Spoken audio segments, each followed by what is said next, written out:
Hello everyone, this is Jaron Smith, and I want to welcome you to Getting Started in Motion Graphics.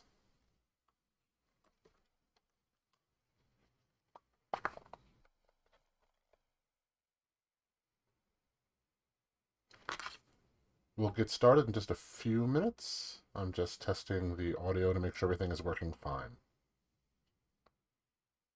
Hello everyone, this is Jaron Smith. Getting started in Motion Graphics.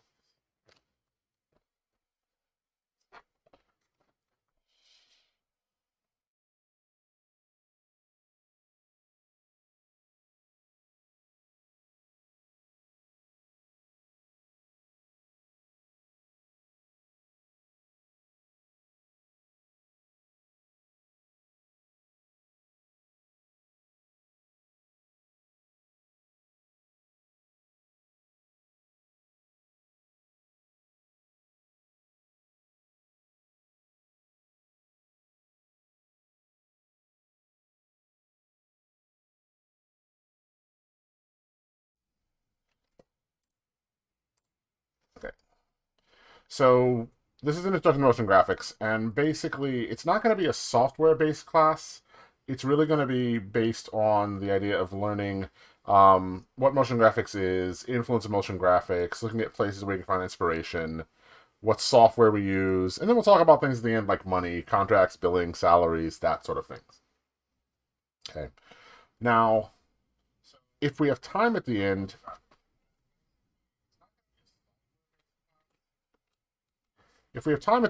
I will try to jump into After Effects to show you a few things. But really, this is more of an introduction to how the industry works, what the industry is, and how you can get into it if you really want to. Okay. So we're going to start with a definition. Then we'll look at some influences on motion graphics, like what fields influence it. We'll look at places you can find inspiration. We'll talk about some of the software, not only what we teach, but what other places teach. And then we'll look at some of the principles of graphic design and animation that go into this area.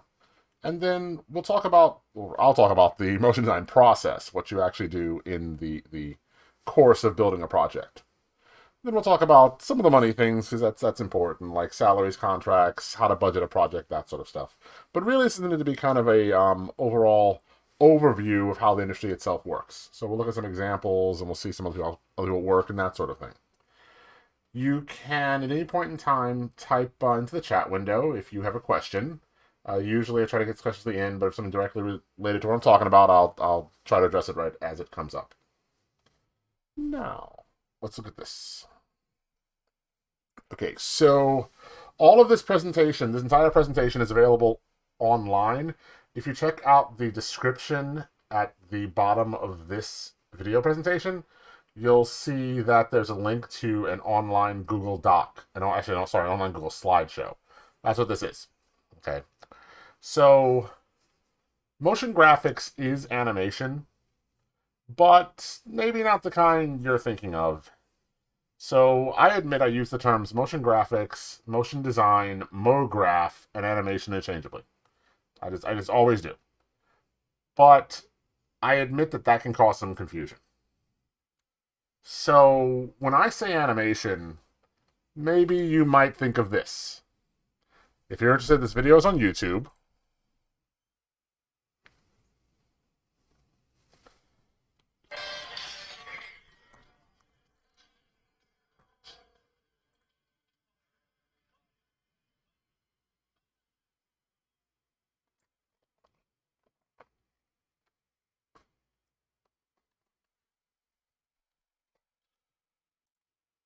And at this point, I admit I'm probably showing my age. I was actually a kid when this came out in '85.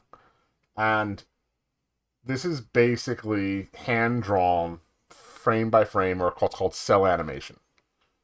Still the kind of thing that Disney did up until, actually, still does, actually, to this day. Now, if you're interested, you can actually find the video on YouTube at the link to the right. I have that for all of these. Now, for some people want to say animation, that's what they're thinking of. Not necessarily this show, maybe. Maybe this show, which I actually cannot show in the presentation. I have to go to YouTube and open it up. This is a later version of that pretty much same show. Okay. Now, maybe this is what you think of when you see animation. I use Thundercats for all of this because I thought it was kind of cute to show how this one show was started in '85 has continued on pretty much until even a few years ago. So maybe that's what you think of. Okay.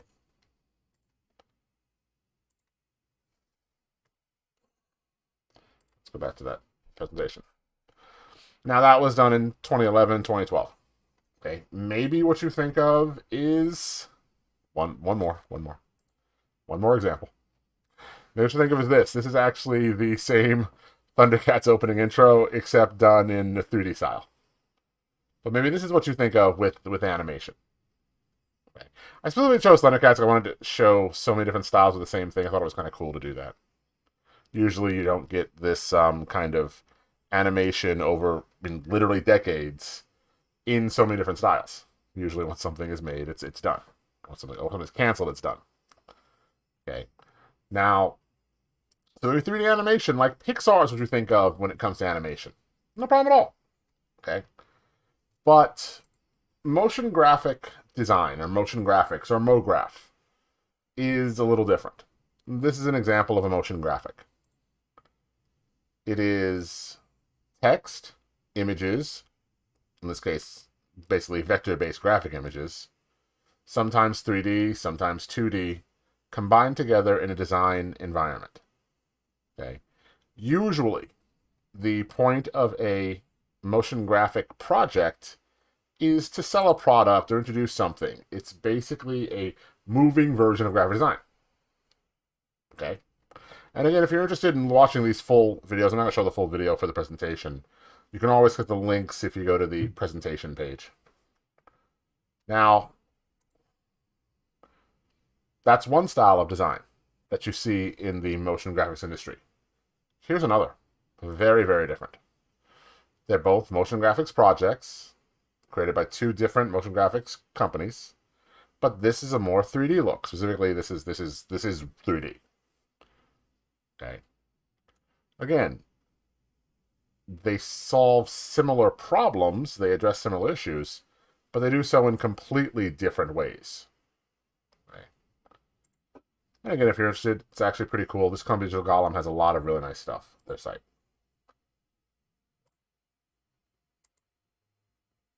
Okay. But also, this is motion graphics as well. This is a really cute information in the world of motion. Again, you can check it out on Vimeo if you want. And it has a flat 2D style, very popular in certain types of animation. And its design is reminiscent of some of the old Disney cartoons from the 50s. Okay. It's got music. In this case, there's no text in this one. It's not directly selling anything. It's got music, it's got sound design, and it has moving graphics. So this is also motion graphics. Again, three completely different styles. Okay, it's actually really fun. I suggest at your leisure you go watch the full thing. It's actually a lot of stuff here. A lot of really cool stuff. Now, all of these are motion graphics. So motion graphics, MoGraph, moving graphic design, all these words. Okay, are kind of describing the same thing. Now, the animation itself is the result of a lot of different influences. Okay, so motion graphics as a modern discipline pretty much came out of the graphic design field and the film industry. The use of motion graphics in film title design is probably one of the most well-known and most commonly seen uses of the motion graphics animation. But as social media became more popular, as video on the web became far more common, you started to see motion graphics everywhere. I can open up my Instagram feed and I'm going to see motion graphics projects. Usually they're ads, usually they're selling something, but you'll see it all the time. Okay, Facebook ads, even YouTube before we started this presentation had ads. Okay, some of those ads are video, definitely, no problem at all, but some of them are motion graphics projects because sometimes it's easier to show things. So what influences motion graphics? Animation. design, film and video work. Again, these are the three areas this grew out of. Cinematography, photography, physics, music, dance, architecture, illustration, and so many other disciplines. As many things are the influence of motion graphics as there are different motion graphic designers. An old friend of mine is actually a photographer, and he, for a long time, used to photograph dancers. Ballet dancers actually was his thing. And that influenced his work. So everything you see as a motion designer influences what you're going to create. Okay. Now, if you want to see motion graphic design, you should really look at various places. I've got a whole list here of various sites that are really good for inspiration and just getting an idea of what's out there. This is Motionographer. It's dedicated to the art of motion design. So they'll interview designers, they'll interview design studios, they'll talk about upcoming projects, they'll talk about technology. And it's a really pretty cool site for that. Okay. If you're interested in title design, check out Art of the Title. Okay. You also have Instagram, Snapchat, and TikTok if you're interested in watching animated videos, watching animated motion graphics right away. So there's so many different places where you can find content. Okay. Just doing a search for motion graphics will give you a lot of options as well. Okay. Now, there's a bunch of Vimeo channels dedicated to this area. I mean, a ton. If you do a search on Vimeo for motion graphics, you'll find tons of channels, tons of videos. Unlike YouTube, which is enormous and really, really big, no problem at all. But Vimeo, if you're not familiar with it, is dedicated more for artists and designers. So while you may have a lot more videos on YouTube, and a lot of people know it, I'll definitely admit, a lot more of the people who use Vimeo are designers and artists. So if you're looking for motion graphics, they're very easy to find here. This is actually where that world of motion video comes from. It was in a staff pick, actually, in the motion graphics channel. One of the many motion graphics channels.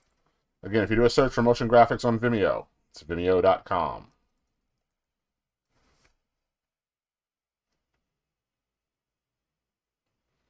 Okay, that's just the number of videos I have. That's actually one of them. There's 4,704 channels, just for that word. If you're looking for 3D motion graphics, 2D motion graphics, animation, it's all here. So it's a really great site if you're looking for inspiration to find cool stuff. Okay, I've got you started with a few places, a couple of the Vimeo channels that I personally like to follow. There's also a couple of Vimeo videos that are actually really nice, and this is actually Amsterdam National's 50th anniversary. They commissioned a motion graphics piece for that, and it was a very powerful, very strong piece. So you should definitely check it out. Okay. This is Monstrous Wildlife. This is one of my favorite animations ever. This has been around for a very long time. It was 11 years ago this was posted. Okay. And I'm going to play this. It's staff pick, because it's actually pretty well done. And if you're familiar with monster movies, you might recognize some of the things that this talks about. Specifically, one of the things it talks about, actually. It's designed to follow the style of an old, maybe 1950s, 1960s wildlife documentary. And it does it very, very well. It's got a really, really good voiceover, solid design and animation, and it really does do a pretty good job of mimicking the style of what it's trying to create. It was so good that when I showed this to my daughter when she was little, she asked, "Daddy, is that real?" So, oh, it's cool. Okay. The graphics used here are probably made in Illustrator. They look to be mostly vector graphics.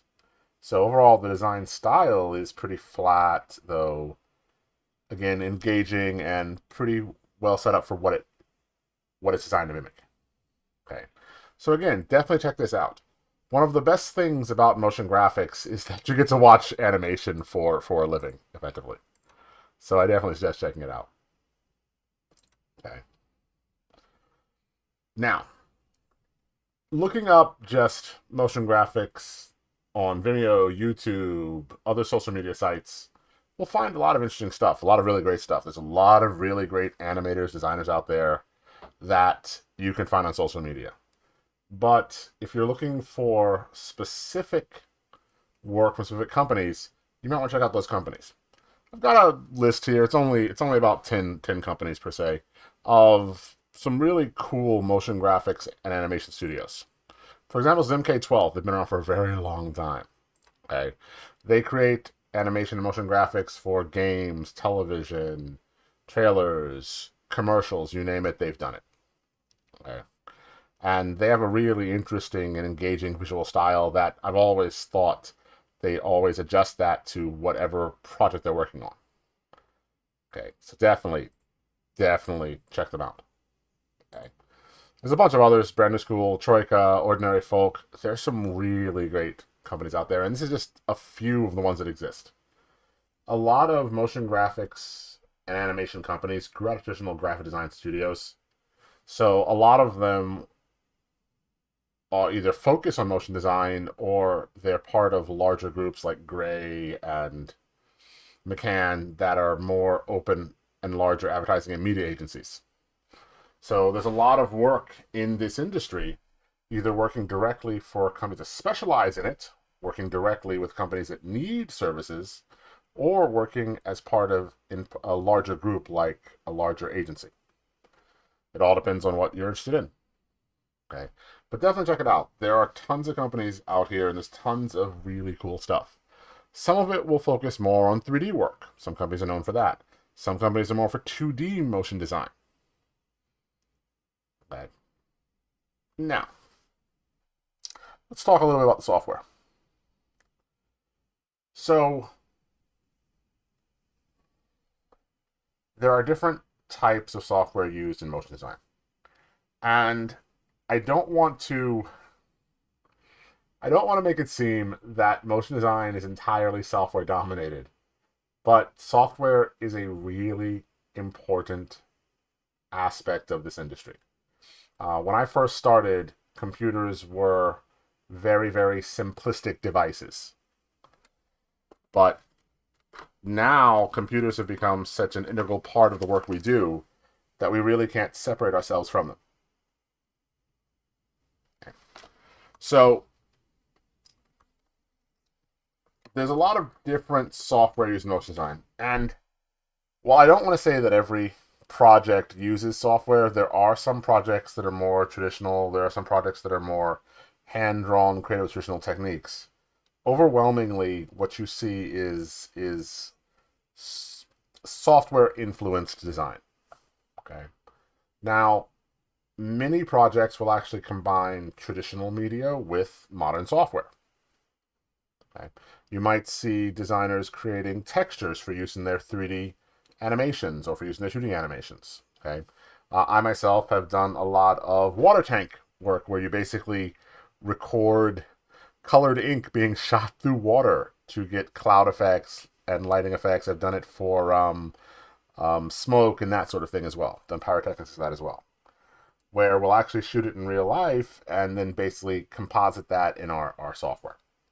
So traditional media is still very commonly used, and you'll see it a lot in certain types of projects. Okay, but when you're looking at software, they usually break down to a couple of different areas. You got your 2D animation softwares like After Effects and Animate, both animated by Adobe, by the way. You got your 3D animation softwares like Cinema 4D, 3D Studio Max, Maya, Softimage, that sort of thing. Okay. You got your video editing softwares, Premiere Pro, Avid, Final Cut Pro. Compositing and visual effects, After Effects, Flame, Smoke, that sort of thing. Okay. Vector drawing, graphics creation, Illustrator.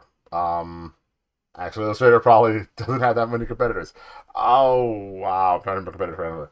Freehand was one. Corel Draw is another. There's a bunch of apps I have on my iPad that basically are vector graphics creation programs. So you can use it for icons and that sort of thing. Okay.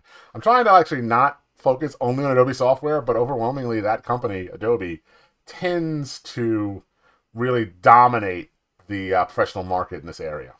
Okay. Then you've got raster drawing or photo editing programs. I'm going to do it again. Photoshop, probably everyone's most well-known program on the planet at this point. But you've also got in other places Procreate, which is an Apple, not Apple, sorry. Procreate is for the iPad. It's an iPad app. It's a drawing program. It's got some real interesting capabilities. Okay. Paint Tool Sci, another one I've used actually. So together they can be used to create graphics that can then be animated either in 3D or 2D. So what you're seeing out of vector and raster drawing programs is that they don't necessarily create animation themselves. That being said, you actually can create some animation in programs like Photoshop and Procreate. But really what they're commonly used for is for creating the assets you're going to animate in After Effects or Animate or many other programs. You'll also see raster graphics programs used to create textures for 3D models. So there's a lot of different software that go into creating a final motion graphics project. In general, you got to decide whether it's going to be a 2D animation or 3D animation or a combination of the two. Maybe you're going to integrate video. You'll probably integrate audio because most motion graphics projects have some kind of audio. So depending on what the final product needs to look like, that's going to determine which software you need to create your content. Also, depending on which software you use for your compositing and your animation, can also have an effect. Some software doesn't import files from certain other programs well.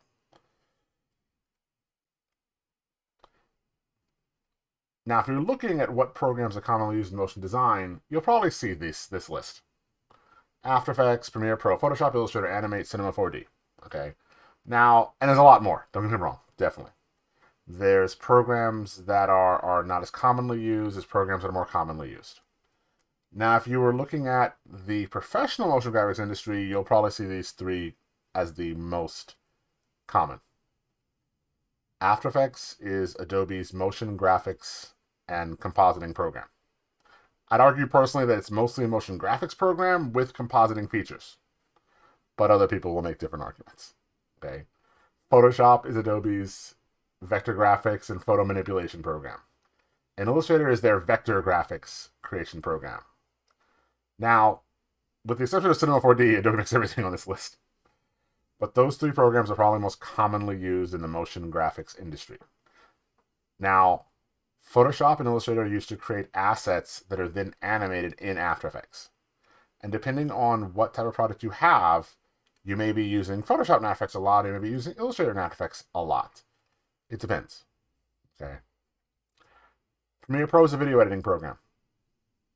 Premiere Pro is more commonly seen in the editing industry for cutting up pieces of video. Maybe you need to use video in After Effects animation and you need to cut it up. Premiere Pro is good for that. Or maybe you're editing a promotional video or an advertisement, in which case Premiere Pro is the central program you're using, and Animate is used to bring assets into Premiere Pro. Animate used to be called Flash.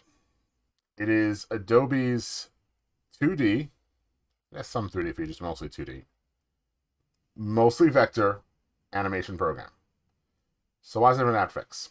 So Animate is mostly geared towards vector animation, and originally it was Flash. So it was created to give you small files and interactive files for deployment on the web. Since Flash kind of disintegrated, they've repurposed Animate as more of a character or cartoon-driven animation program. Animate can actually send files to After Effects, and there are workflows where people will do that. Cinema 4D, my personal favorite program. Maybe not. Maybe After Effects is my favorite. I'm not sure, actually. Cinema 4D is made by Maxon, and Cinema 4D is a 3D animation and modeling program. So why did I put these 6 programs on the screen is because if After Effects is your animation program, everything else here feeds into it. So these 6 programs have managed to establish, mostly because of their connection to After Effects, a really strong hold on the professional motion graphics market. Okay, and look, I'm not saying other software isn't used. I use a bunch of other software when I create stuff too. But overwhelmingly, and I admit, I'm from New York. I work in the New York market. I've worked there my entire career. A little bit in LA, but mostly in New York. And overwhelmingly, After Effects dominates in this motion graphics field here. And because of that domination, the other Adobe programs and Cinema 4D, which has a partnership with Adobe, have a really strong hold. Okay, now, does that mean that you can't use 3D Max if you like that, or Maya? No. But Cinema 4D files import directly into After Effects, so there's a workflow built into their connection. So they've really managed to kind of, I don't want to call it a stranglehold because that sounds negative, but they really have a strong influence on the industry. Okay. Maybe that'll change one day. I don't know. But at the moment, it hasn't. Okay. So, we've got a working definition of motion graphics. A combination of graphic design and animation principles. But what are those principles of design? Now, we're not going to talk about the individual principles of design, because there's a lot of them. Depending on who you ask, they have completely different numbers. Completely different numbers. I've seen articles that have 20, that have 8, that have 4. It varies, okay? And again, this is my little plug for Noble Desktop. At Noble Desktop, we teach software classes, definitely, so we can teach you After Effects, Premiere Pro, that sort of thing. But really what we have these certificate programs that focus on design areas, design industries. We have one on motion graphic design, one on visual design. And in those programs, we talk about these different principles of design and how they're used to put together new projects.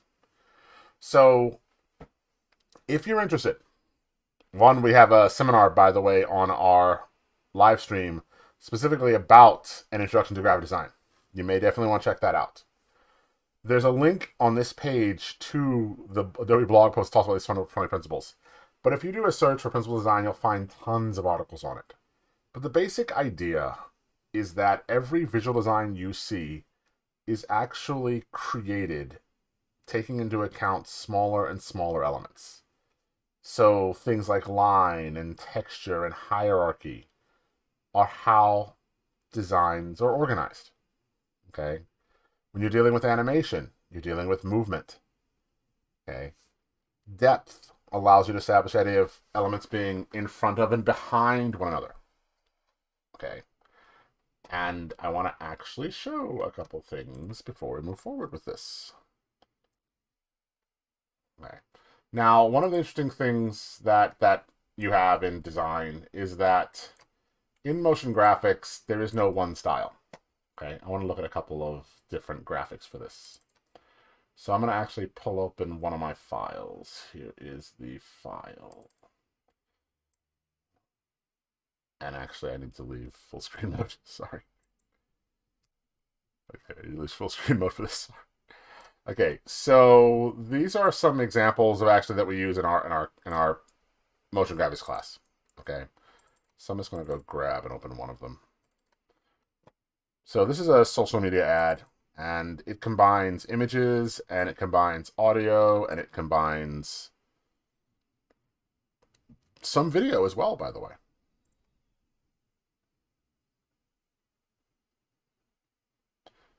Right.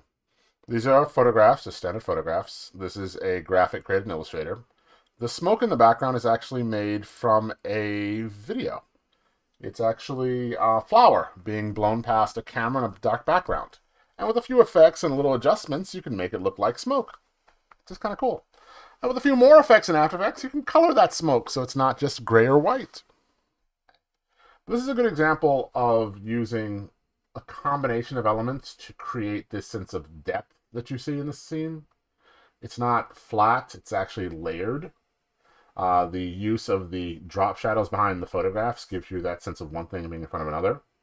And then the idea of that smoke moving in front of and behind the elements gives you a nice little sense of movement as it slides across the screen. Okay. So again, going back to those principles of design I was talking about, we've got texture. We've got a hierarchy created by the order of the animation. We've got some depth that's used, and as well as movement as well, to control how you view different parts of this animation. Okay? But wait, there's more. Okay. Maybe for a sense of depth, you want something more direct. Let's go grab this one. Okay. So this is actually a series of flat two-dimensional layers. All these graphics were created in Adobe Illustrator, actually, and they were animated in After Effects. And if you notice, when you start looking at this, they're a little blurry as they get further back. And this is actually a 3D fly-in animation.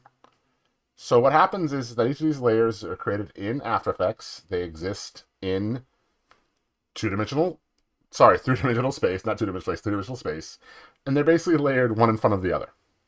And in After Effects, I created a camera, and I'm pushing it through this environment.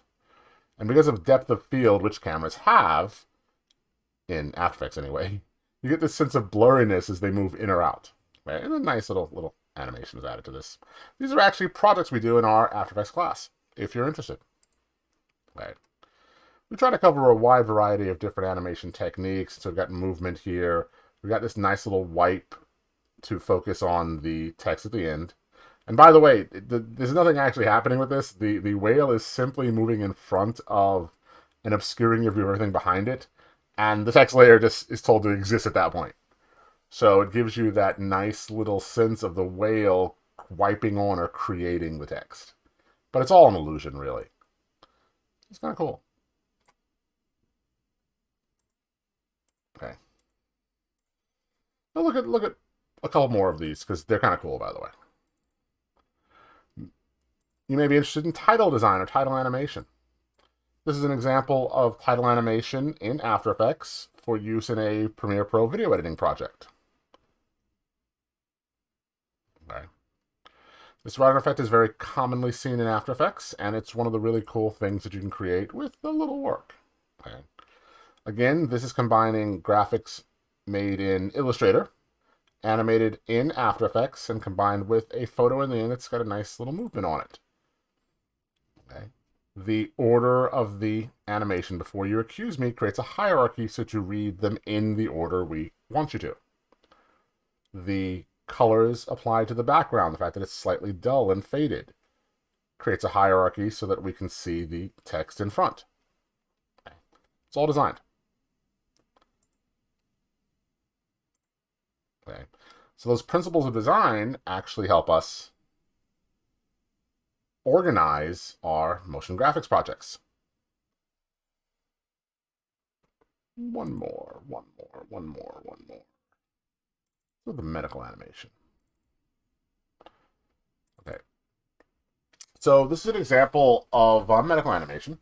And what it basically is a series of layers painted in, wasn't Procreate, it was Fresco, Adobe Fresco. Actually, it's Adobe Fresco.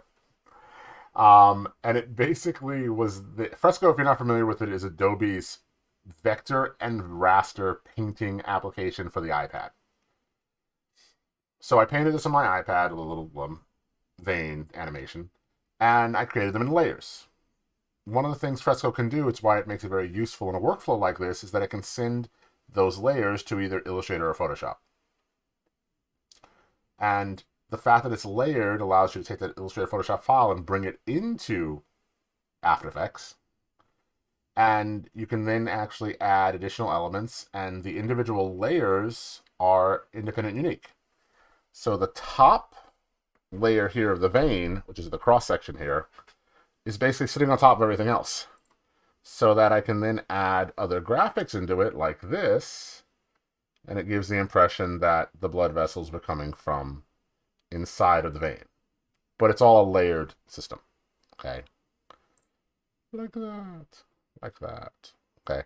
Now, by the way, these blood vessels are actually video files created in Cinema 4D and exported out, and then in After Effects they were basically set so that they'd loop and play over and over again. And then a few effects were added to make more of them, adjust their size and their appearance and their speed and that sort of thing. But this started off with a layered painting in a drawing program.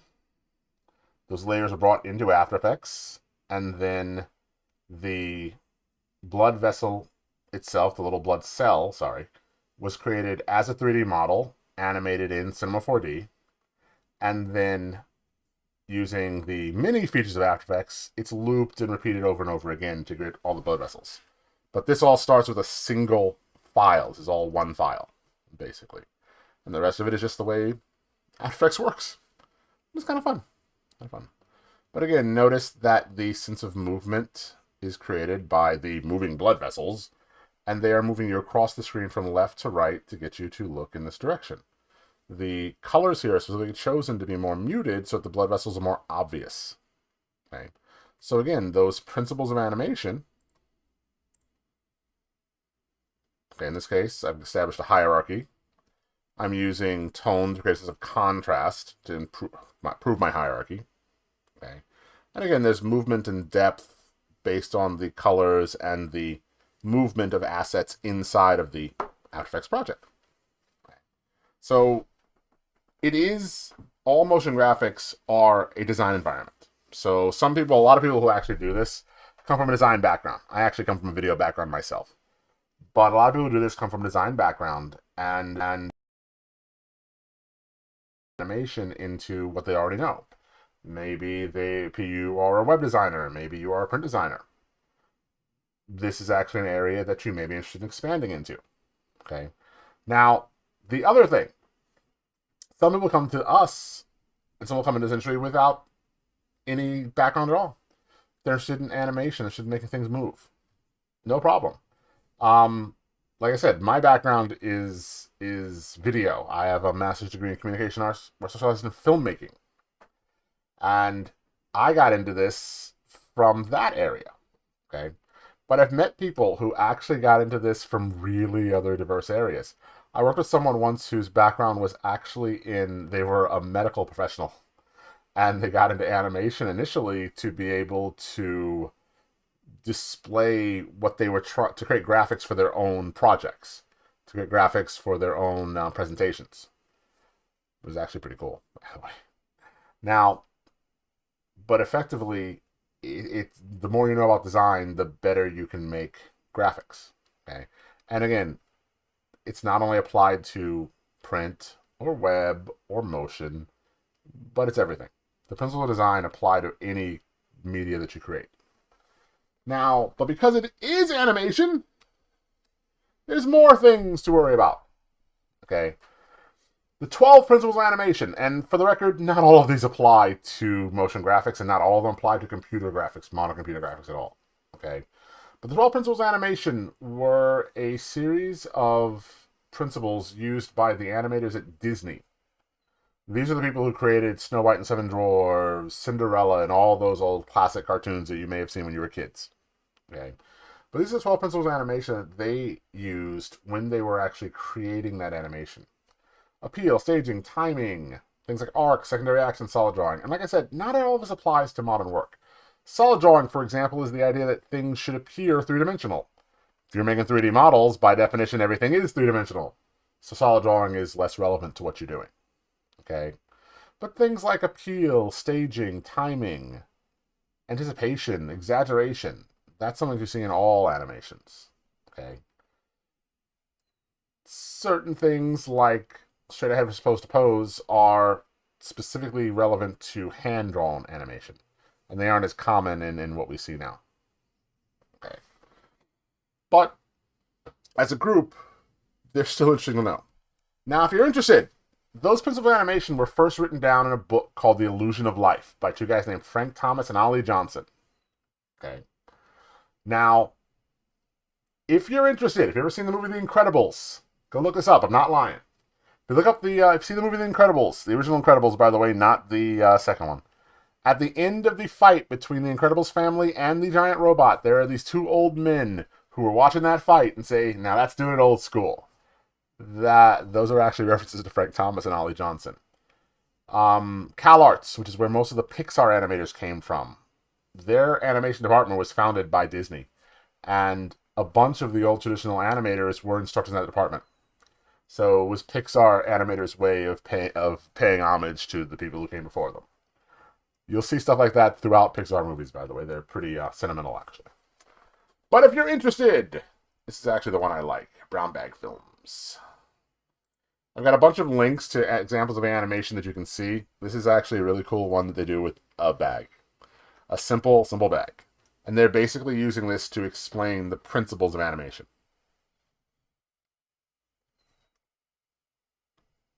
Let me actually turn off that audio so I can talk.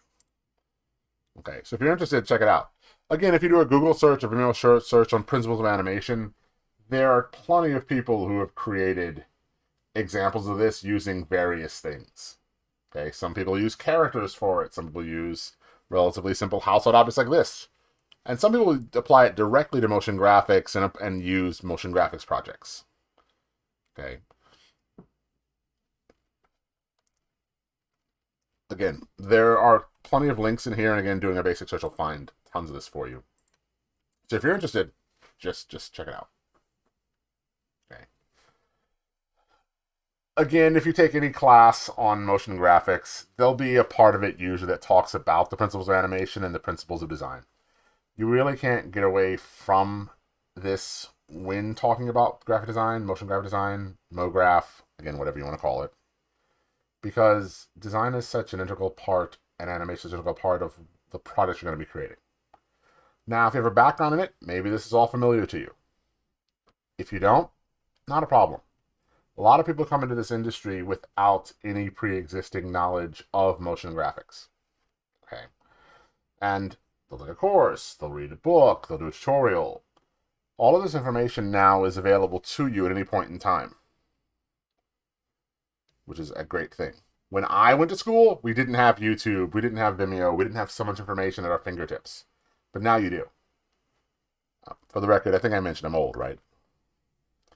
So it's actually now easier than ever to learn all of these things and to see more animation than I saw growing up ever.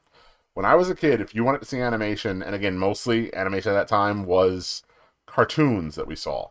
It was Saturday mornings or it was after school, and it was only for a few hours at any point in time for that. You would see some motion graphic design for television and film sequences. But now, there's more video, more motion graphics, more animation being created than ever before. Originally, films would pay for a title sequence, and television shows would have a title sequence. But that was about it. Now we've got YouTube and Vimeo channels that actually have their own animated intros. Every company wants more and more and more social media content, and they've basically realized that static images and words are boring. So animation, motion graphics, video is far more engaging. So this is actually a great time to be in this industry. This is pretty cool. Okay. Now, so what actually goes into a motion design project? Okay. So, I'm the first to admit this. It's just a weakness of every program that teaches this sort of thing. Okay. Most classes on this focus on software acquisition skills. Now, what you're seeing when you create a project or a tutorial, most of these tutorials that you see online are all software acquisition. They're like, learn this technique. Here's how to do this. The problem is that very few of them actually go into the overall process itself. When you see a finished animation, what you actually are seeing is the result of sometimes days or weeks or months or sometimes years back actually of planning and production. Okay. Now, for most projects, it's probably months. Okay. But Pixar films were well known for having a 5-year production cycle. Okay. Now, usually you're not going to see that in motion design projects because this is all commercial use. So we're trying to get things out as fast as possible. But you still may see a product that lasts for a couple months. Okay. So when you see the final result, the final delivered result, you're at the end of the process. So how'd you get there? Well, these are some of the steps that go into the process, and this is basically an overall large-scale overview of this. Concept or briefs, inspiration, someone writes a script, and someone then organizes that script. Style frame, storyboards, animatics, rough animation, final animation, sound mix, and delivery. Okay, and again, this is a abbreviated list of things in the process. Each of these actually usually has multiple steps inside of it. Okay, so everything starts with a concept. Somebody has an idea. Okay, so this is actually the concept for a series of promotional videos that I was producing for Noble Desktop. It's one of the things I do with Noble Desktop, actually. And that was the idea. With the series of videos, one for each of their certificate programs. Less than a minute each, usually, or a minute or less, so that. And it's designed to showcase the kinds of work that are done in their certificate programs, the results that the students create, but also give you an overview of what they do and get you hyped up about taking classes with us. Okay, I admit that. It's a marketing piece. Okay. So someone wrote a script. For the record, that someone was me, by the way. I wrote the script. And then someone else rewrote the script. And then again. This actually went through about, I think, like 4 or 5 different versions. Maybe 6. So yeah, 6 actually versions. Before it was ever like sent for review. And then at that point, there were several people who actually had some comments. So we went to several versions for this. Okay. So finally, we settled on a script and for the voiceover. Okay. Now, you could just start trying to animate stuff without any real thought into it, I guess, actually. But usually, it works better when you have some inspiration for what you're trying to create. So you might create a mood board. This is a mood board. Now, in the old days, mood boards were physically created boards. I mean, literally, they were like you get foam core and you would start gluing, cutting out pictures and pasting them to the mood board. Sometimes you get physical objects and add in the mood board too. It's actually kind of interesting. Now they're mostly digital. They're done in software. This is actually one called Millinote, by the way, because what software lets me do is combine photos of physical objects with illustrations, art, and even video to create a mood or inspiration board for what I'd like to create before I start trying to come up with my own ideas. Okay. So my undergraduate degree is actually in fine arts, by the way. And when I was in my fine arts classes, the instructors would always say, look, you're an art student. Go to museums, look at other people's artwork. Go to galleries and look at people's artwork. See what other people are doing. Because let them inspire you. There's so many great things being created right now at every moment of the day. Let that inspire you. And that's what a mood board is. It's not something I'm copying, but something I'm using as inspiration for the product I want to create. Okay? Maybe the way they move from one scene to here is something that can inspire me in this project. Maybe the way they use their line work or their texture is something that inspires me in this project. But I always try to create a mood board for every product I work on. Something that inspires me to, like, basically create better work. Okay. Now, that script, once created and approved and revised again, a teacher in high school who basically said nothing has been written until it has been rewritten. But once you finally got that script into a working way that you like, this is an AV script or a 2-column script.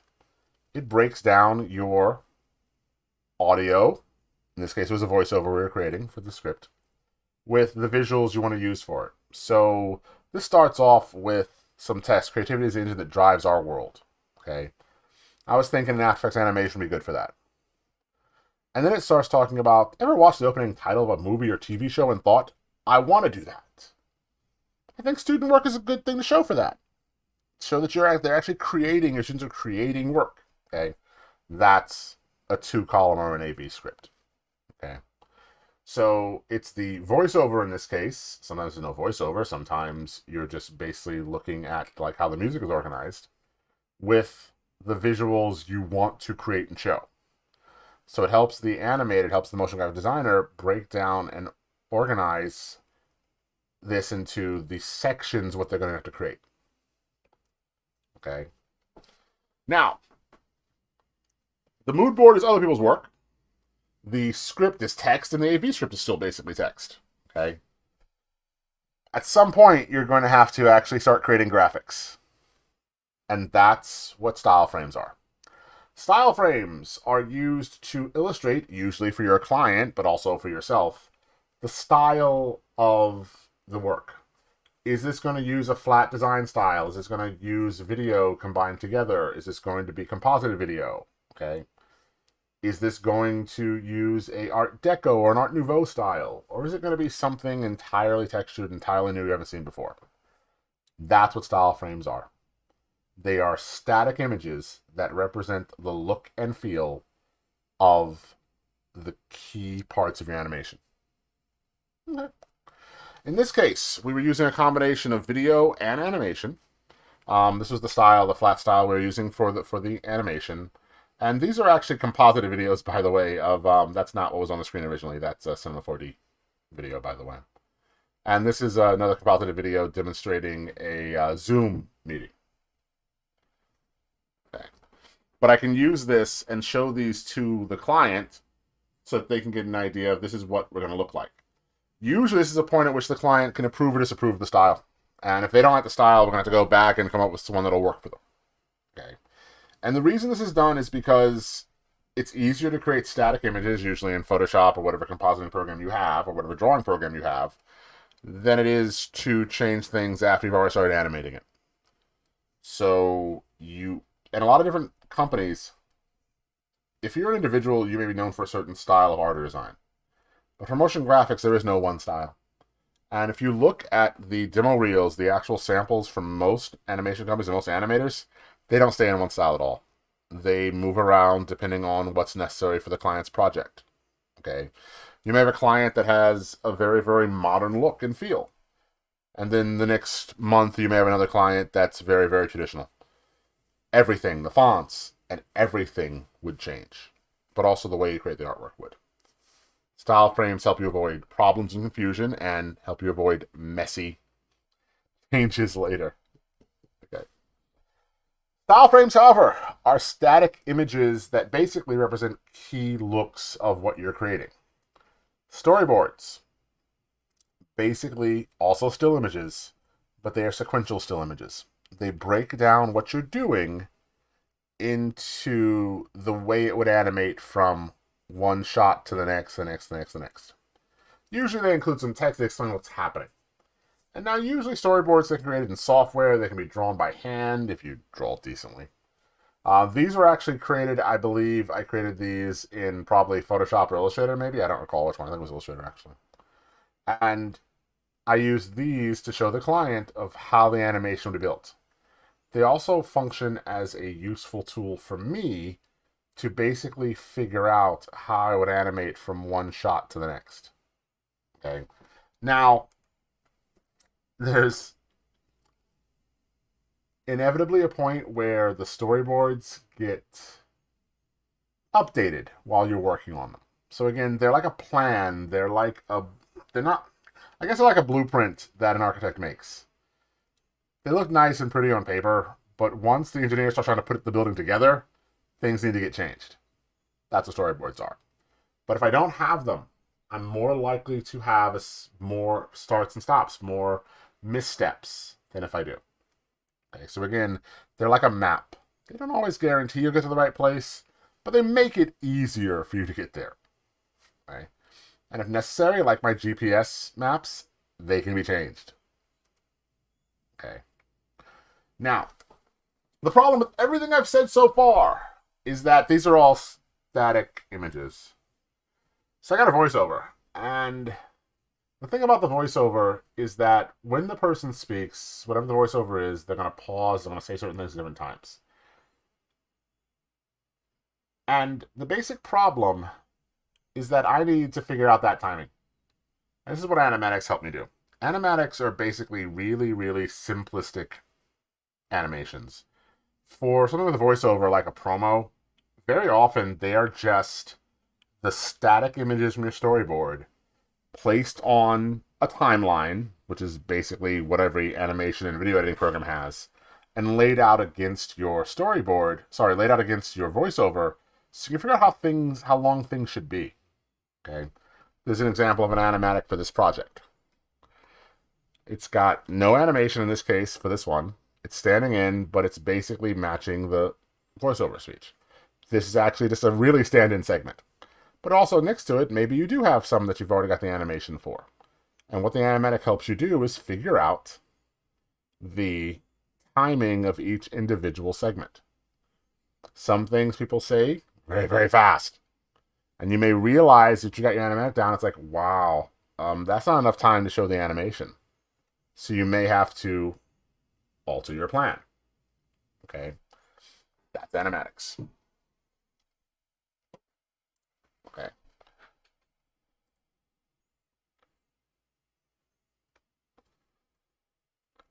Okay. So the thing to keep in mind is not every project requires every step here. Okay. If you're not doing anything with a voiceover or with dialogue, you probably don't need a 2-column script. You still need a script. Everything needs a script. Even if there's no dialogue or voiceover, you're still writing out the story you want to tell, because this is storytelling. Okay. But maybe you don't need a 2-column script. Okay, no problem at all. So say it's animation with music. You'd have a script because it would basically tell you the story you want to create, how you want to show things, what you want to show. But since you have music instead of a voiceover, then I'm to figure out the timing for. So maybe no AV script. Okay. If you're well known for a certain style, maybe you don't have style frames. I suggested you should have them, but maybe you don't. It's up to you. Okay. Again, maybe there's no voiceover. It is possible that you have no voiceover and no music. That's probably rare, but it is, I suppose, possible. Okay. Some people go directly from storyboards right into their animation. It does vary depending on what you're doing. For example, if I'm doing a logo animation, I'm probably not going to need all these steps. A logo animation would be much more efficient, much quicker. Or if I have a really, really tight but deadline. In broadcast television, which is actually what I studied for and was spent for a little time in, it's very common when you'll get projects at the last minute and you'll have a couple hours to put something together so it needs to be on air by tonight. Okay. You're not going to go through the entire process. You're going to go through a really, really abbreviated version of it. Not a problem. But when you have time to plan it out, you'll very often find that you produce better results by working the problem. Okay. Now, so let's say you're working for a client. Okay. Because if you're doing work for yourself, you are the client. When you're a freelancer, or as I like to say, a small business owner, you or your team do everything yourselves. Usually. So let's say you're hired by a client to produce a segment. And you want to make a script. Well, who's writing that script? Okay. Most projects need a script. Even if it's simply something explaining what you're going to create. So scripts aren't always dialogue. Scripts aren't always voiceovers.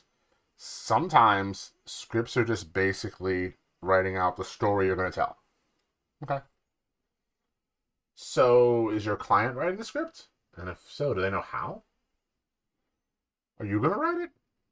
I mean, I can write voiceovers pretty decently. I can write story outlines pretty decently, but I don't write dialogue. It's not my skill set. Not what I do. So I have to hire somebody. Okay. Just like I can draw, but I can't draw everything. I gotta hire somebody. I don't, for example, draw anime. It's not style I draw. I'm not gonna actually draw at all. If I needed a product that uses that, I'm gonna need to work with somebody else. Not a problem. Okay. Where do the visuals come from? This is a visual medium. Who's making the visuals? Is your client providing the visuals? If your client's providing the visuals, are those visuals ready to be animated in your software? After Effects, Animate, whatever you're using. Probably After Effects, by the way. Okay? Well, if the answer is no, something's got to be done about that. For the record, by the way, nobody creates assets in Photoshop or Illustrator or any other program preparing to animate them. Unless those assets were made specifically for animation. There's all sorts of things that go into pairing files for Illustrator or Photoshop for use in After Effects, for example. Okay, just keep that in mind. Okay, if you get assets from stock houses, no one who made those ever intended you to animate them in any way. So someone's gonna have to prep them. Someone's gonna have to make them ready. And sometimes that means redrawing them, by the way. Okay. Is there a voiceover needed? Is there dialogue needed? Is there music needed? Who provides that? Okay. Who's recording it? Where is it being recorded? Okay, are you going to use professional talent, or are you going to do something recorded by someone's cousin? I don't know. It's up to you. Okay. Sometimes your client will give you these things, and then you have to find out, do they have the legal rights to use them? You can't just take any graphic or any audio you want and use it in your project. There's this thing called copyright laws. Okay. For my master's degree, I had to take a class in media law. Here's what I learned. Law is very complicated, and I basically learned when to go ask a real lawyer. But there's a lot of times people get into trouble with this, and you have to think about it. Okay. Same thing with video. Do you have to shoot video? You're going to buy video? Okay. No problem. I can shoot some things in my studio. I can shoot some things outside of it, but I don't have a full studio set up for recording, for example, like a sitcom or an interview. It's not what I have. I have to hire somebody. I'd have to have spend some money on that. Okay. Now, and when you're finally finishing everything up, everything assembled and built, you got all the ducks in a row for all the legal issues. What are you turning over to the client? What are the dimensions? What file format? Where are they going to use it? Okay. There's something called rendering, which is actually building that final video file. And sometimes that can take a long time. You can render on your own computers, or you can actually use third-party render farms. But that costs money. If you're rendering on your own computers, that's time those computers can't be doing anything else. So these are all things to think about when you're building a project. Okay. And keep in mind, the client pays for everything. Everything. I mean, I'm not taking money out of my fee for creating the project. The client pays for everything. But it's simply, whose end does it come out of? Is the client procuring these assets that are necessary for their project themselves? In which case, there might be legal issues involved if they don't make sure all their ducks are in a row. Or are you procuring them for them and then simply billing them back on your invoices? So managing even a small project can sometimes seem overwhelming. Right? But it's kind of fun. So you want to have a contract. Okay. You'll always want to have a contract. If you are creating content for a friend, have a contract. If you're creating content for a family member, have a contract. It saves trouble. Okay. 5 things about contracts. Duration, dimensions, due date, dollars, and deliverables. Okay. People forget this. This happened to actually a friend of mine at one point. He didn't specify in his contract with the client what dimensions they needed for the project. So he created them assuming one size, and when they got back to him with a different size, he had to rebuild a lot of work. Okay. How long is your project going to be? If you're creating a 15-second spot, that's going to take a different amount of time than if you're creating a 2-minute infographic video. Okay. When is the project finished? When is the project due? And what are your scheduled check-ins? You should never wait till the end of a project to get paid, by the way. You should be getting paid in stages throughout the deliverable of the project. Okay. What's their budget for the project? Are you getting paid per project? By day? By week? What? Are there going to be charges to the client if the project gets canceled? Or if the project goes past the due deadline because they didn't get something they needed? Okay. And finally, what are you delivering to the client? What do they need?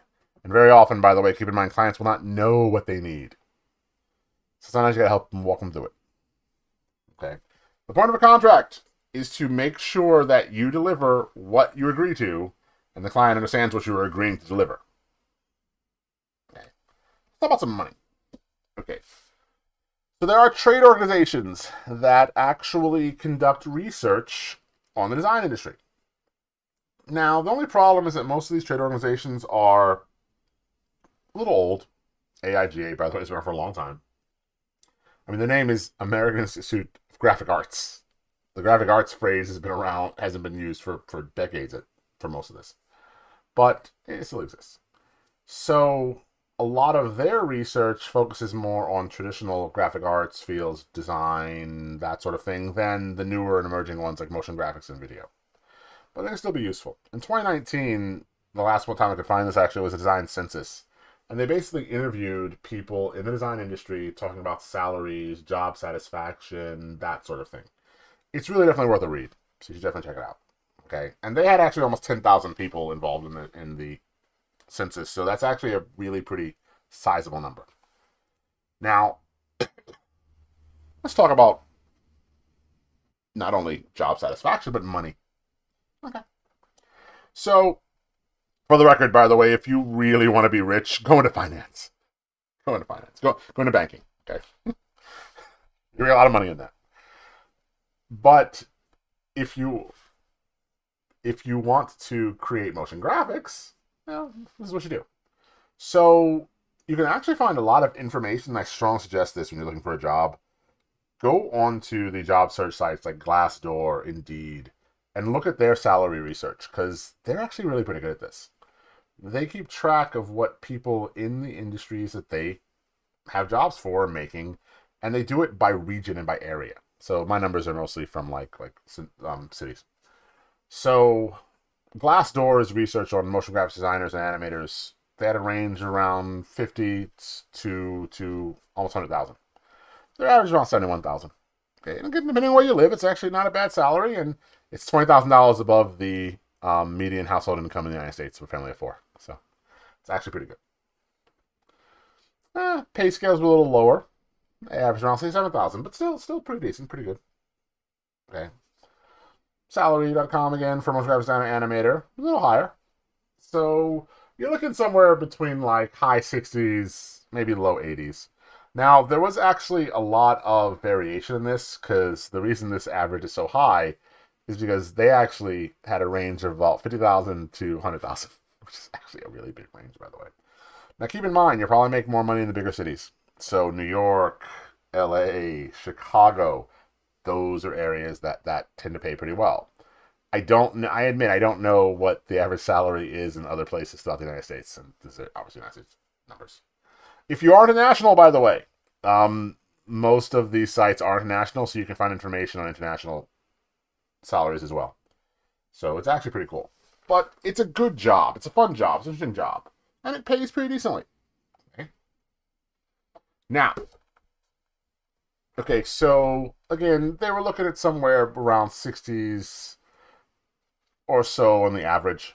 Freelancers made a little more, because freelancers usually need to charge a little higher, a little more, because they don't have health insurance in the company or anything else like that, no real benefits. There's actually a pretty cool company, which I probably shouldn't mention in this, but I will, called School of Motion. They're actually a competitor. They specialize in online training for the motion graphics industry. But they actually have a lot of interesting information on their blog, and they have a nice blog entry on motion graphics salaries. So it's pretty cool. Okay.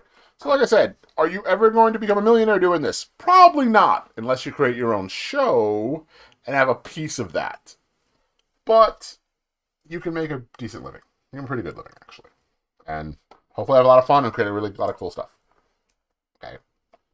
So again, I'm from New York. So I'm looking at freelancer salaries and rates. And starting salaries in New York, they're not that great. They've gotten a little better since this time, actually. But they're somewhere around $35, $45 an hour. Now, that being said, I know companies that are paying $75 an hour for designers. And I know companies that are paying less than that. So it does vary a great deal. Some of the job listings I've seen in New York City actually pay just barely above minimum wage, which I would not suggest taking, but they're there. You can also, in New York, for the freelance thing, one of the reasons the hourly rate is a little lower, there's a bunch of companies in New York, like Aquint and, actually, Aquint's probably the biggest one, actually, that are staffing agencies for the creative industry. So one of the things about the hourly rate for freelancers is it takes into account the staffing agency's fee as well. So it does vary. Okay.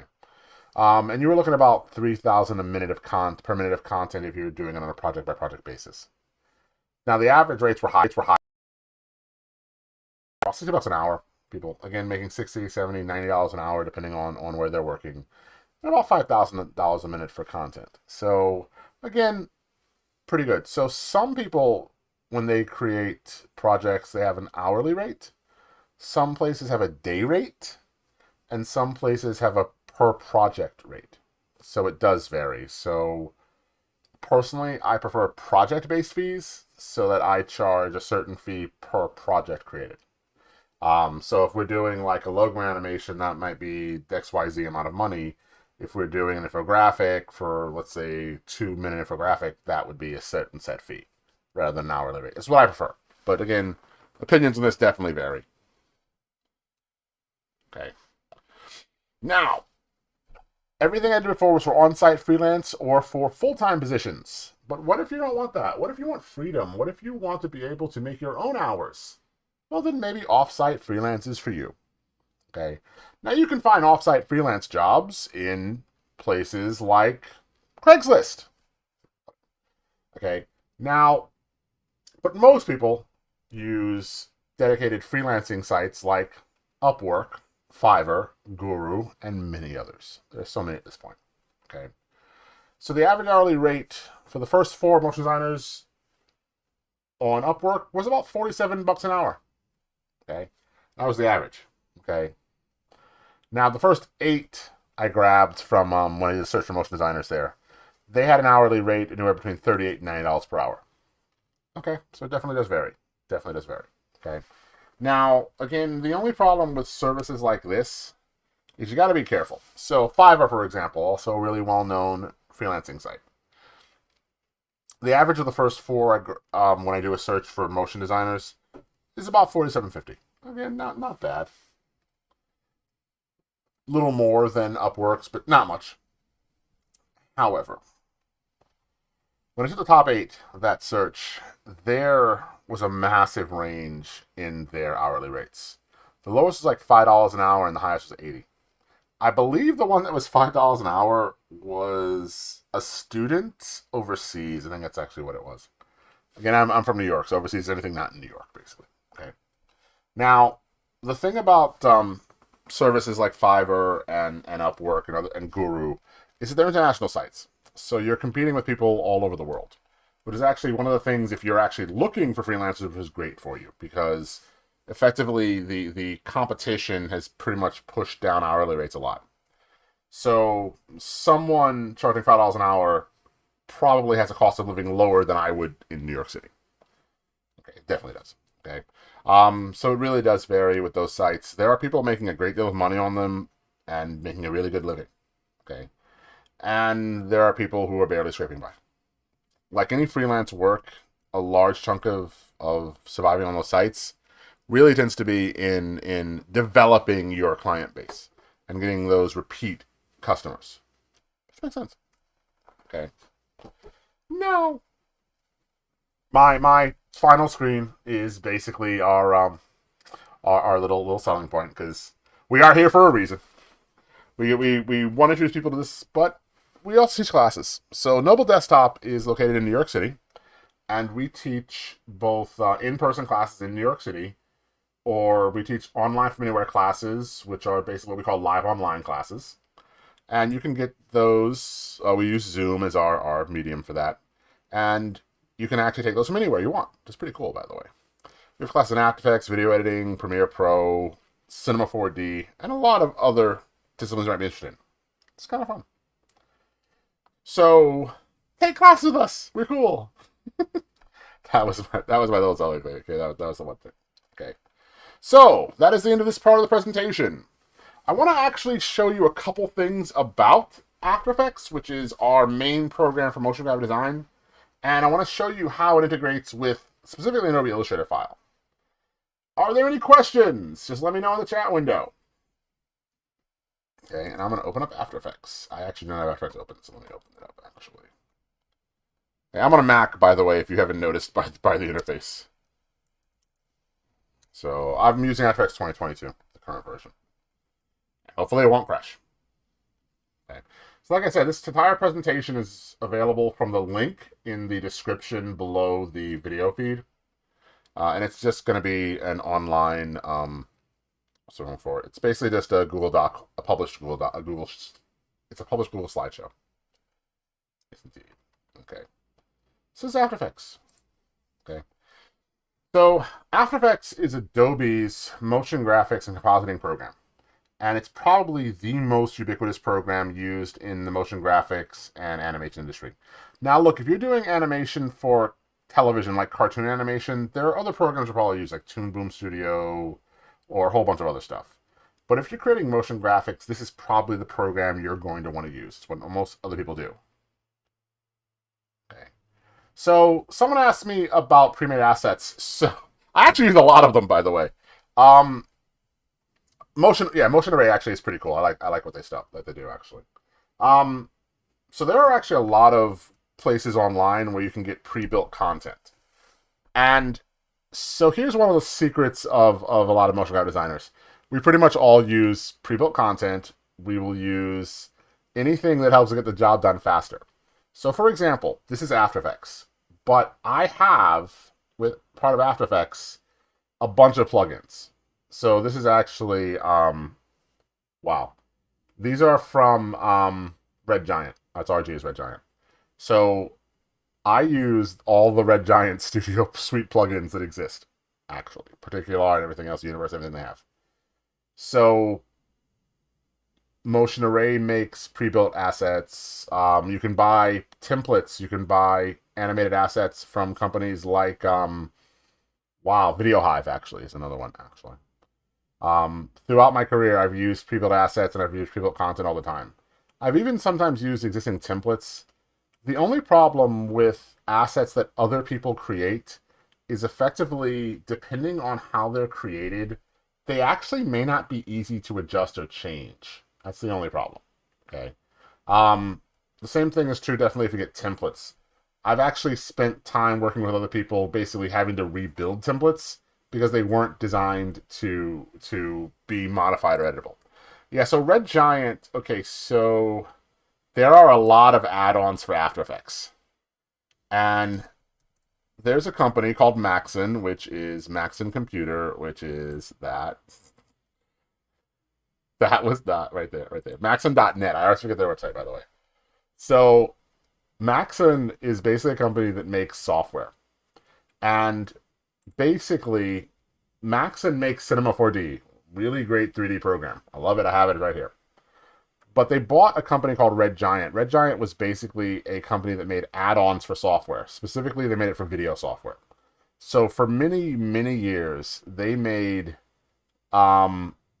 Red Giant made a bunch of add-ons like called Particular, the Trapcode Suite, the Magic Bullet Suite, which were intended for filmmakers and animators and modelers.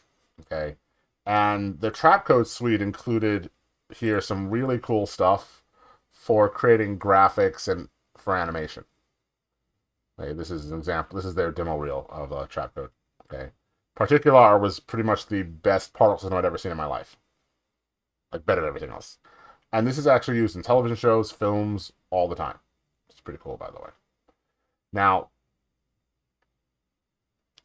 yeah. Red Giant was actually, again, it's a company that made add-ons. So they made them for Vegas. They made for Avid. They made them for Cinema 4. Not Cinema 4D. Sorry. They made them for Final Cut Pro. They made them for After Effects. But yeah, it's what Red Giant is. It was a company that made add-ons. And then Maxon bought them. Yeah, and then Maxon bought them, and now they're included with the Maxon subscription. So, but yeah, not everyone, but whenever you watch like certain types of styles of graphics, like if you watch broadcast graphics, you're going to see this is a very common series of effects that get added. And they're really cool, by the way. I don't know. They're very powerful. Okay. Now you can also buy things from like Video Hive, videohive.net.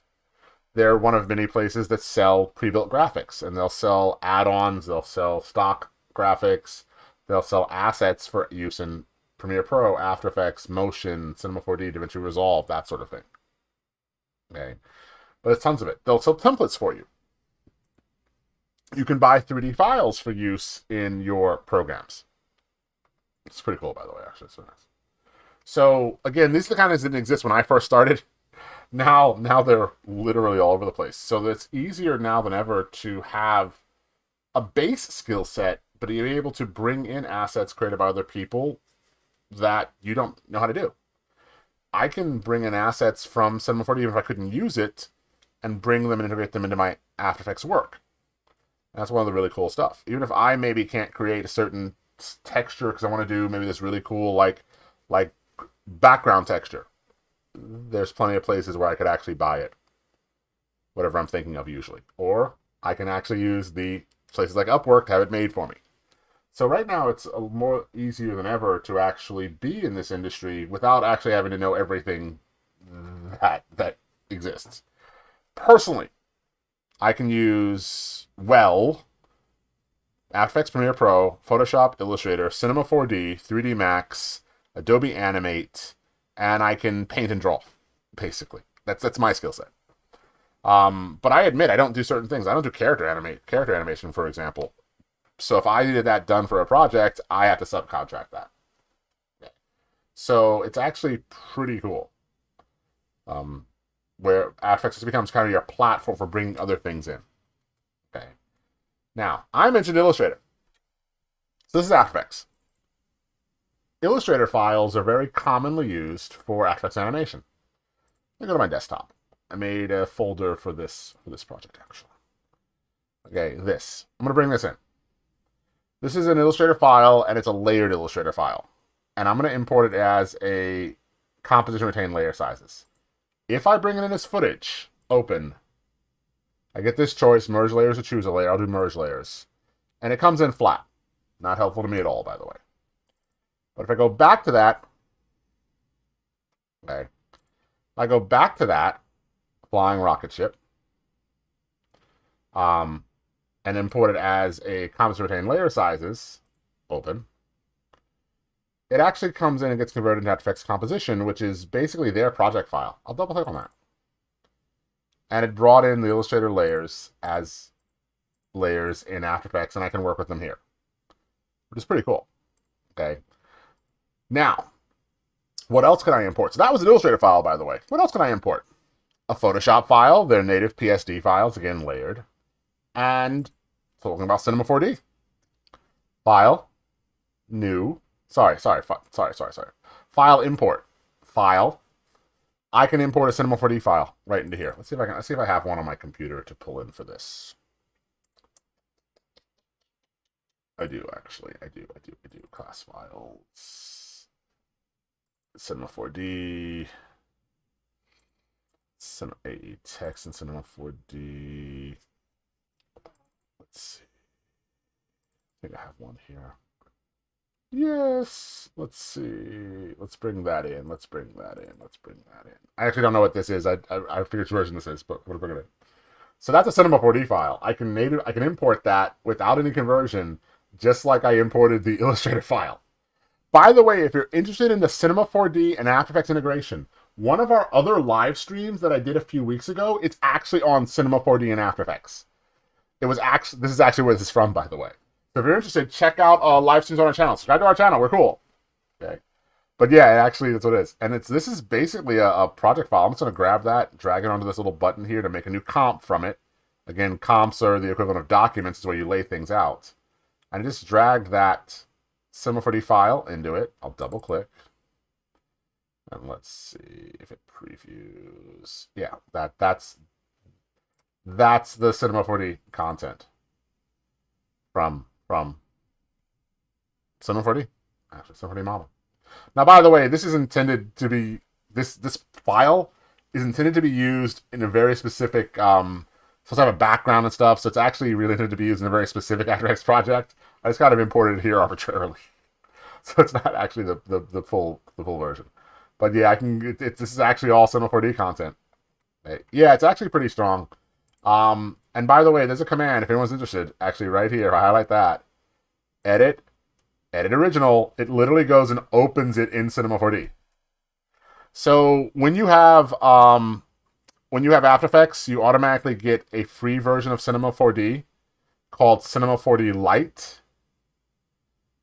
Right there. Now, by the way, Cinema 4D Lite and Cinema 4D full version are basically the same thing, except Cinema 4D Lite has fewer options. I have the full subscription, so if I open that, it's actually going to open the full Cinema 4D, not the light version. Because basically, full version overrides light. But yeah, you can import it just like importing an Illustrator file, or importing an image, or importing a piece of video. No problem at all.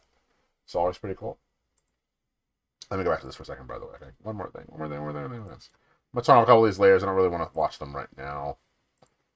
Okay, yeah. I want to do this. I'm going to turn off that exhaust trail for now. Let's grab that auto ring. I just want to animate this very quickly. R reveals the rotation property. If I manually open it up, I can go to transform and see all of them, but I'm just going to do R for rotation. Okay, and I'm going to animate this. I'm going to make one keyframe. My little stopwatch here makes keyframes.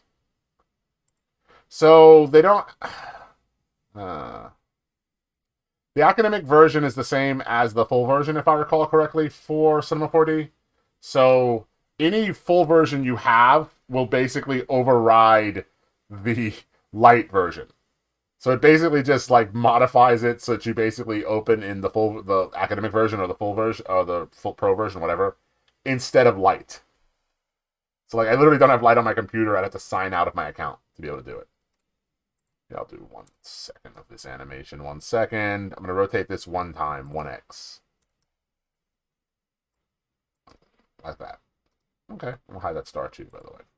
So if you're used to Photoshop or Illustrator, maybe some of these switches look familiar to you, like the eyes and stuff. Okay?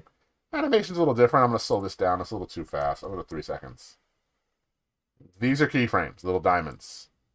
If I drag it around, if I drag it further away, I can slow it down. Like that. So keyframes are how you create animation in pretty much every program that has animation, for the record, by the way. They're simply made in After Effects by turning on the little keyframe stopwatch. And then, I meant to do that, by the way. After that stopwatch is blue, anywhere that playhead is, that little wedge that you change the number, you get a new keyframe. Always nice. Okay. That's my rocket ship. Woo-hoo. I don't like my rocket ship. Let's turn on the inner ring, by the way. Okay, cool. I don't like that rocket ship, so I want to import another one. One last thing, and then I can do this. Here's an actual cool feature of this program that I always liked. Let me go back to this file. I have one file here. I want to pull one layer from this file. So again, it's an Illustrator file. It's layered. All these pieces are separate. I'm going to import this footage. And this dialog box lets me pick a single layer from an Illustrator or Photoshop file and just pull that out. You got to make sure you name these things properly, otherwise it will have no idea what your layers are. So I'm going to extract the rocket layer from this one file. Okay. And now I have the rocket all by itself. I changed the color of that. Wow. Okay. So this is my rocket ship right here. I don't like this. I want to replace it with a new one. So I'm going to highlight it. On my Mac, I'm going to Option drag the file from my project panel to replace it. Option drag, Alt drag on Windows. And it simply swaps out the files. Yes, I changed the color on this, by the way. Okay, why did I change the color on this? I have no idea. It should be nice and cherry red, but no, it's not. I'm just going to rotate a little bit. So, rocket ship, R for rotation. Now, I don't want this to spin. I just want it to be about 45 degrees. So, I'll just type 45 in the degree value right there. And now I've got a rocket ship ready to move around. Okay. Now, I want to move this around. So, position. I'll do one more thing on this. I want to basically make kind of wiggle around a little bit, but I don't want to add a bunch of keyframes. So, I'm going to add some code. Option, click on my stopwatch right here. Now, the stopwatch, when I click on it, normally gives me keyframes. When I option click on it, it lets me write in code. This is an expression. And I'm going to use one called wiggle. Okay, and I'm going to do two numbers here. 4, 20. That was not a 4, by the way. I just reversed listed numbers. Wow. 4, 20. Okay, click anyplace else outside of this text field, it'll close it. This is wiggle. It's basically just wiggling it around. 4 times a second, it's moving up to 20 pixels in any direction. So you can create animation with keyframes in After Effects or with a little bit of code. And by the way, this coding language is really, really featured, so it does a lot of different things for you. Help. Expression reference takes you to the Adobe help pages to find out how to make more expressions. They actually start out with an explanation of wiggle and of loop. It's kind of cool, by the way. Cool. So After Effects is a really full-featured program. I can create my assets in Photoshop, Illustrator, bring them in. I can create my assets in After Effects. Sorry, Cinema 4D, bring them in. Technically, by the way, I can actually, from my layer window up here, my layer command, there's actually a command to make a new Photoshop file directly from After Effects, and even a new Cinema 4D file right here as well. So the integration between After Effects and other softwares, is specifically Photoshop and Cinema 4D, is very strong. Can't do this for an Illustrator file, unfortunately, from here. You can only import them, but they come in layered, so it's a very, very powerful feature, which is pretty cool. And that's an introduction to motion graphic design. So, questions! But that basically concludes my presentation. It's like 7:30, it's time to end, so we're basically out of time. But are there any more questions? We have live streams throughout our channel. If you subscribe to them, you'll automatically receive new updates. One of the things that we're going to try to do this year is have some more specific, software-specific tutorials. I'm thinking we're going to do a couple on After Effects about specific things like text animation in After Effects, compositing in After Effects.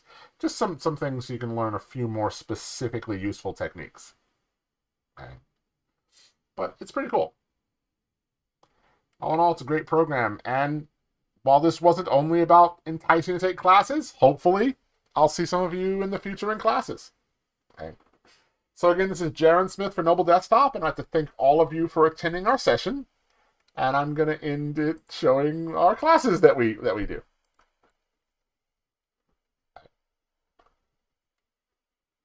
And thank you for attending, and I hope everyone enjoyed it.